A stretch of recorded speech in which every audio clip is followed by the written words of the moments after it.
और आप जानते हैं कि स्वर का अभाव जिसमें होता है वह वर्ण अधूरा होता है, और यहाँ पर जो अनुस्वार होते हैं वो अर्ध ही होते हैं।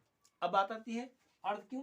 क्योंकि जो भी आप एक बात और ध्यान रखेंगे, जब भी कोई वर्ण मिलेगा और यदि वह ऊपर है उसके नीचे भी कोई यदि वर्ण है तो याद रखेंगे वह वर्ण आधा ही होगा।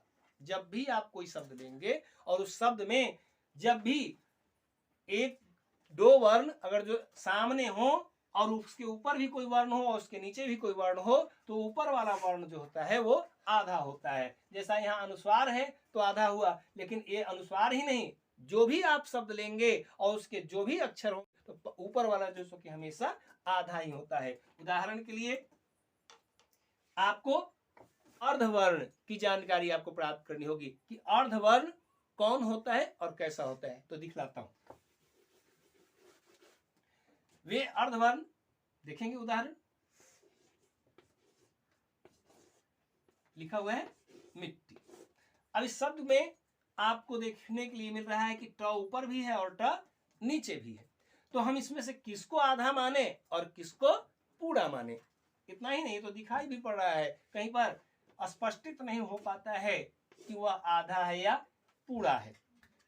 ध्यान देंगे, जैसे लिख रहे हैं प्रकाश, इस प्रकाश में आप ध्यान देंगे र की जो मात्रा लगी हुई है यहां पर, जी हाँ ये र की मात्रा है। आपको बता दूं ये जो लगी हुई मात्रा आप देख रहे हैं यह र की मात्रा है। इतना ही नहीं और भी आपको देखने के लिए मिल जाएगा, जैसे आप देखो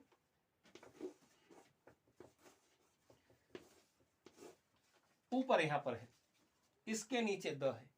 अब बताओ इसको आधा माने या पूरा माने? तो जी हाँ इसको भी आधा ही मानेंगे, इसके ऊपर है। तो जहां भी इस तरह की बात होगी, और दिखाता हूं,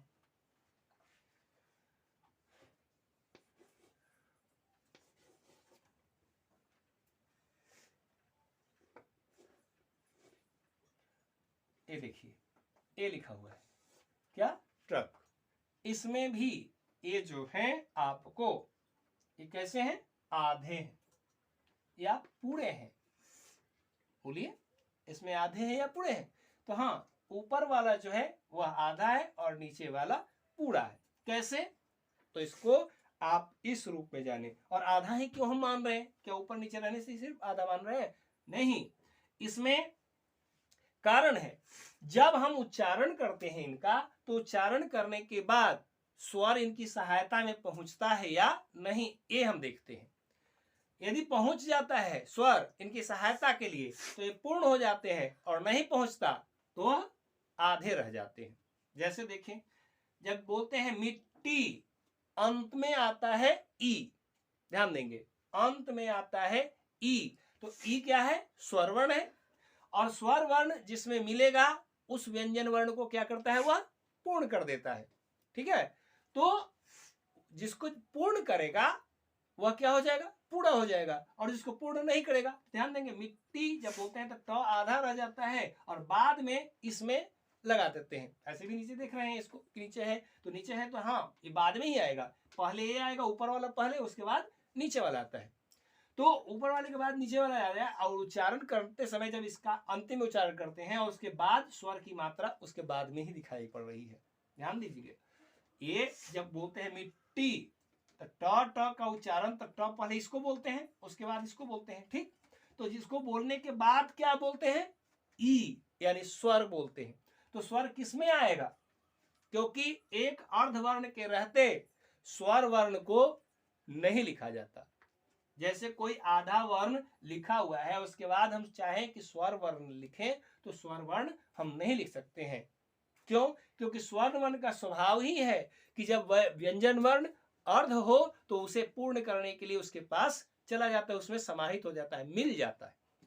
ठीक है, तो इसलिए इसमें समाहित हो गया, मिल गया, और मिलने के कारण यह क्या हो गया? हो गया। कोई दिक्कत? या यहां ये कह सकते हैं कि पानी रखी हुई है, चीनी भी उस जगह रखी हुई है, यदि दोनों को खुला छोड़ दिया जाए तो निश्चित है चीनी क्या होगा? पानी में घुल ही जाएंगे। वैसे ही इनका स्वभाव है। जब ये नजदीक में आते हैं, जैसे चीनी पानी के नजदीक जाता है या पानी चीनी के नजदीक जाता है, तो निश्चित है चीनी घुल करके उसमें समाहित हो जाता है, विलीन हो जाता है। वैसे ही स्वर क्या करता है, व्यंजन के अर्ध व्यंजन को देखते ही उससे में जाकर विलीन हो जाता है। इस तरह आप ध्यान देंगे, कोई दिक्कत। अब यही बात हर जगह लागू होती है। यहां भी देखेंगे प्रकाश, तो प्र बोलने के बाद अ आता है, यानी प के बाद र आता है, प्र बोलते हैं तो प र तब अ, और इस तरह र के बाद अ आता है। और आप ध्यान देंगे कि बाद आया तो र को क्या कर दिया, पूर्ण कर दिया। परंतु इसमें वो बात नहीं होती, क्यों? क्योंकि दर्द तो द के बाद अ की मात्रा आती है, र बीच में ही रह जाता है, यानी इसका उच्चारण आधा ही रह जाता है। तो इसको दो तरीके से लिख सकते हैं, इस तरह से, ठीक है। ये हलंत लगा करके इसको आधा कर दिया जाता है। अब प्रयोग जो आता है उसमें हलंत कर दिया जाता है और वो आधा हो जाता है। याद रखेंगे, हलंत का प्रयोग किसी भी व्यंजन वर्ण को आधा करने के लिए होता है, या एक कह सकते हैं कि यह दर्शाता है कि उसमें स्वर वर्ण की मात्रा नहीं लगी हुई है। ये हलंत उसी के लिए प्रयोग किया जाता है। तो यहाँ पर जो आया र, ये अर्ध है, और अर्ध है तो इसमें स्वर वर्ण की मात्रा मिली हुई है, और इस तरह इसको पूरा कर देता है। तो ये र जो है ऊपर लिखा हुआ, ये आधा है। यहां भी र है और ये भी र है। अब ये कैसे पूर्ण है, तो ट के बाद र का उच्चारण होता है ट्र, तो अ बाद में आ रहा है, और इस तरह र को क्या कर रहा है, पूरा कर देता है। और इस तरह इनका प्रयोग देख सकते हैं, यानी हर अर्ध वर्ण को देखें, और साथ में आपको हमने र के बारे में भी, इसको कई जगह पदेन र का प्रयोग करता है, शब्द इसके लिए प्रयोग करता है पदेन र। तो याद रखेंगे ये र, अब ध्यान से अगर जो देखें तो सच में यह र कैसा है, वही र जो आप यहां पर लिखते हो। जी हाँ, यही र है। अब ध्यान से देखो कि वही र है कि नहीं। थोड़ा सा रूप बदला हुआ सा दिखलाई पड़ रहा है, तो क्या ये र ही है।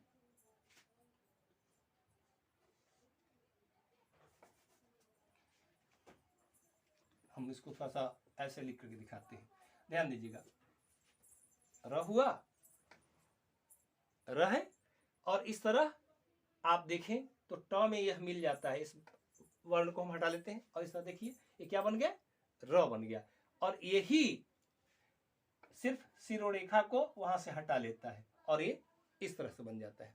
तो ये र ही होता है। यहाँ पूर्ण ऐसे भी है, इसका स्वरूप सिर्फ दिखाने के लिए अलग अलग कर दिया है। यहाँ भी देखेंगे तो ये जो र की मात्रा जो है, आधे भाग जो बचे हुए हैं ये है, और देखिए र का क्या है, सीधा वाला भाग है, तो सीधा वाला भाग यहाँ भी दिखलाई देता है, और इस तरह प्रयोग किया जाता है।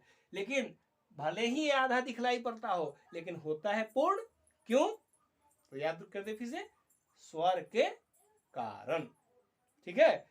अब आपको जब भी कहीं पर अर्धवर्ण मिलेंगे तो आप क्या करेंगे, इनको इस तरह से मानेंगे, यानी याद कर ले एक मूल मंत्र की तरह, कि जब भी कोई वर्ण ऊपर होगा तो वो आधा होगा, और नीचे होगा तो वह पूर्ण होगा। यही बात इन सबों के साथ भी है। अनुस्वार ऊपर होता है, जब उच्चारण करते हैं तो अर्ध रह जाता है, उसका स्वर साथ देने के लिए तैयार नहीं होता है। स्वर तो इससे मिला हुआ है, इसके कारण ये सभी के सभी आधे होते हैं।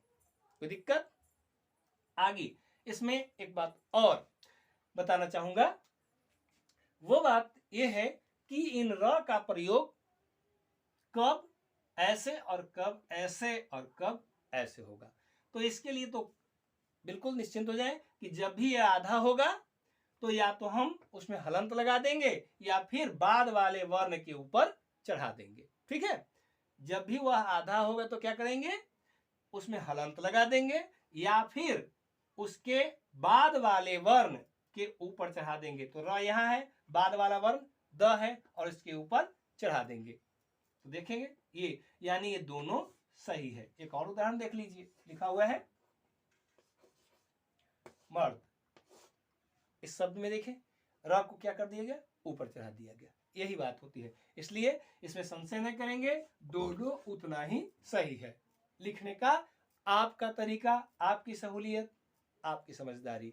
गलत दोनों में कोई नहीं है, दोनों बिल्कुल सही है। इस तरह से अब र का प्रयोग ये वाला और ये दोनों का, इसका प्रयोग कहां करें, उसका प्रयोग कहां करें, तो ध्यान रखेंगे जब इनका प्रयोग करना हो तो आप क्या करेंगे, ध्यान देंगे। जब आपको खड़ी पाई मिले, क्या मिले, खड़ी पाई। अब कहेंगे खड़ी पाई क्या है, तो देखो ये लिखा हुआ है क। अब इसमें हमको र लगाना है, तो कौन सा र लगाएंगे, तो इसमें यह र लगाएंगे। और ये र लगा करके हम क्या करेंगे, इसको देखेंगे कैसे, ये हुआ क्रय, ठीक है। एक क्रय जो हुआ इसमें र की मात्रा लगी हुई है। और खड़ी पाई कैसे, तो सिरों रेखा से बिल्कुल सीधे नीचे की तरफ, यानी जो कोई एक रेखा अगर जो सीधी रूप में नीचे की ओर अंतिम तक उतर जाए तो वह होती है खड़ी पाई, ठीक है। और जो खड़ी पाई नहीं हो तब इस तरह प्रयोग किया जाता है। देख रहे हैं ट में क्या हुआ, ऊपर से ऐसे आया है और ये मुड़ गया है, ठीक है। इसके कारण इसमें इस तरह से र का प्रयोग किया जाता है। और जब खड़ी पाई हो तो इस तरह का प्रयोग करेंगे। तो कहां एक और मिलता है, कहेंगे सर द में जब प्रयोग करते हैं तो उस समय हम ऐसे प्रयोग करते हैं,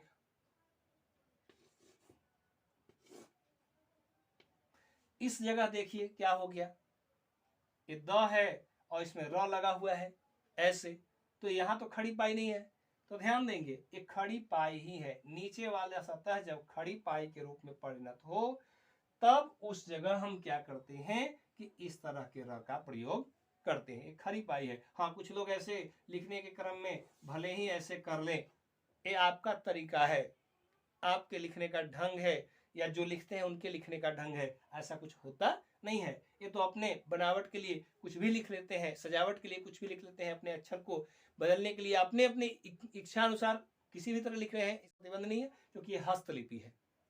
तो हस्तलिपि में हाथ की लिपि यानी हाथ से लिखी गई लिपि को हस्तलिपि कहते हैं। तो इस तरह ये आप प्रयोग करते हैं, लेकिन होती है खड़ी पाई, बिल्कुल सीधा नीचे आता है और इस तरह प्रयोग किया जाता है। इसमें आप दुविधा न मानेंगे, ये खड़ी पाई के रूप में ही आते हैं और इस तरह जब भी आए तो ध्यान रखेंगे। इसके अलावा तो आप अधिकांशतः ये प्रयोग करने की बात है और खुद से देखेंगे कि कहां पर आता है। इसमें आपको बता दूं ट ठ ड ढ लिखते हो उसमें ज्यादा आता है, और शेष क्लू आप ढूंढेंगे कि और कहां कहां ऐसा होता है, ठीक है।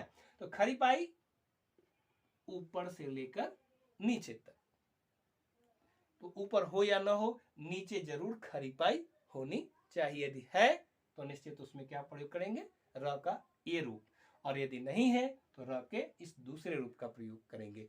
और इस तरह हम जानेंगे। एक बात और बता देना चाहेंगे जाते जाते कि विद्यार्थी जब भी कोई जब वर्ण विन्यास करना हो तो वर्ण विन्यास के क्रम में आप इसका ध्यान रखेंगे और संयुक्ताक्षर का प्रयोग भी आप देखेंगे। और उस संयुक्ताक्षर में जैसे छ त्र ज्ञ स्र, तो उसमें भी उसे दो भागों में विभाजित कर लेंगे और करने के बाद ही उन्हें लिखेंगे और वर्ण विन्यास इस तरह हो जाएगा। उदाहरण के लिए जब यज्ञ लिखते हैं तो उस समय य के बाद जो लिखा जाता है ज्ञ बनता है ज और इ से, और इस तरह आप संयुक्ताक्षर को जान लें और जानने के बाद वर्ण विन्यास करने में आपको सहूलियत होगी। ध्यान देंगे ज और य, हाँ य भी लिखा जाता है, तो ऐसे तो य भी लिखता, तो इस तरह से ये संयुक्ताक्षर ज और इ से मिलकर के बना हुआ है, ठीक है। और इस तरह वर्ण विन्यास भी करेंगे, अर्धवर्ण की जानकारी प्राप्त करेंगे। हाँ इसमें कहीं कोई त्रुटि हो या समझ में नहीं आ रहा हो तो उसको ध्यान देंगे। और जाते जाते एक बताना चाहेंगे अपवाद अनुस्वार का। जी हाँ, एक अक्षर एक शब्द है शून्य, जो किसी भी नियम को मानता नहीं है और ये हमेशा ऐसे ही लिखा जाता है। जी हाँ, यह हमेशा न ही लिखा जाता है, इसके जगह पर अनुस्वार का प्रयोग नहीं होता है। तो चलेंगे इन्हीं के साथ, फिर मिलेंगे, तब तक के लिए धन्यवाद। और हाँ, शेयर करना न भूलें।